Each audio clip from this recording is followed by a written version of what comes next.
Hello there ladies and gents, this is BrotherBands, and here's a follow-up to my previous beginner's guide, this time focusing on one of the key mechanics of the StarForce series, BrotherBands.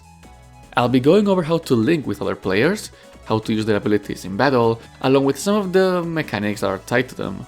Just to clarify, everything you'll see is based on the StarForce Legacy Collection, since it has become the most accessible way to play these games nowadays. That said, strap in, because we're going on air. Okay, first of all, you need a brother. All three games will have you creating brother bands with various characters as you progress through the story, but to create a link with different players, you need to go online. After interacting with someone else, be it by trading cards or fighting in a wave battle, you'll be given the chance to add said player to your brother list. It's pretty simple, just remember that you need to have a save file on the game you're playing so that people can register you. Once that person is on your brother list, you can head over to the brothers menu of either StarForce entry and register them. StarForce 1 will give you only 3 slots until you've cleared the main story, but after that it is possible to increase that amount to 6. That capacity is also the standard for the other 2 entries on the series. Okay, now that you have a brother, you'll immediately get some passive benefits. In StarForce 1, all brothers will give you a boost of maximum HP and a special ability. The HP plus depends on their level and satellite, while the ability relies solely on which version of the game they come from. Pegasus Brothers will increase the speed at which your custom gauge fills up, Dragon Brothers will let you equip one extra Mega Class card, and Leo Brothers grant extra firepower for the Mega Buster. But that's not all. The Legacy Collection restored special download brothers, those being Aaron from Lunar Knights and Legendary Master Shin. Aaron comes at level 100 and will increase the charge stat of the Buster by 1, while Shin lets you equip one extra Giga Class card to your folder. Now for StarForce 2 and 3, having a brother will instead make your Link power rise. Link power is used to equip special abilities to MegaMan, so the more you have, the more power-ups you can fit into your build. It is also used to open up some gated progress, but the main deal will always be those abilities. While 2 just has you acquiring power from your brothers, depending on how far they've made it into the game, in StarForce 3 you have some extra options.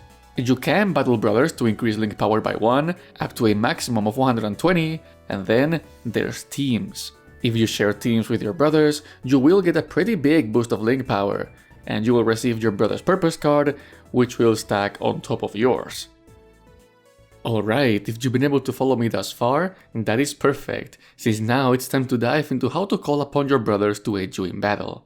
Now, during fights, there are a lot more differences between games, so let me go over some global mechanics first. On top of any passive abilities, registering another player will grant you their brother card. These can be equipped on your folder beyond the 30 cards of your choosing. They act as an extra slot per se. Once it's active, it has the chance to be drawn into your custom screen randomly, just as any battle card. Across all 3 games, brother cards will let you use one of your friend's favorite cards once per battle. They are also chosen at random, but they act as white cards, meaning they don't abide by the custom screen's rules and can be selected along with any other card. The pool of cards you can draw from is different in every game. StarForce 1 lets you set 6 favorite cards, while 2 cut the number down to 4.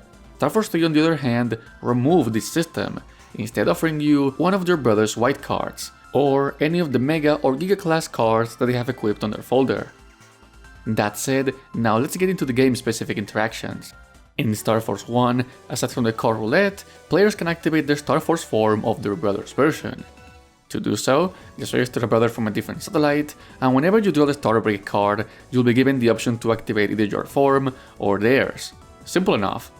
StarForce 2 goes one step forward, in that you can activate what's known as Double Tribe with brother cards from different versions. Once you have your Tribe on active, it's possible to combine your special form with a different one. Doing so will give MegaMan the abilities of 2 tribes in one. For example, say you have Saurian equipped. Merging with Circer will have you keeping the passive, Charge Shot and a charge ability of your tribe, on top of the passive skills of Thunder Circer. But you can go even further beyond. By having a brother from the 3rd version available, it is possible to merge all 3 tribes, thus creating the Tribe King. An extremely overpowered form that will turn MegaMan into a road roller. The only drawback from Double and Triple Tribe is that the activation cards will remain on your custom screen, meaning you will draw less cards each turn, but the trade-off is so big it's barely an issue.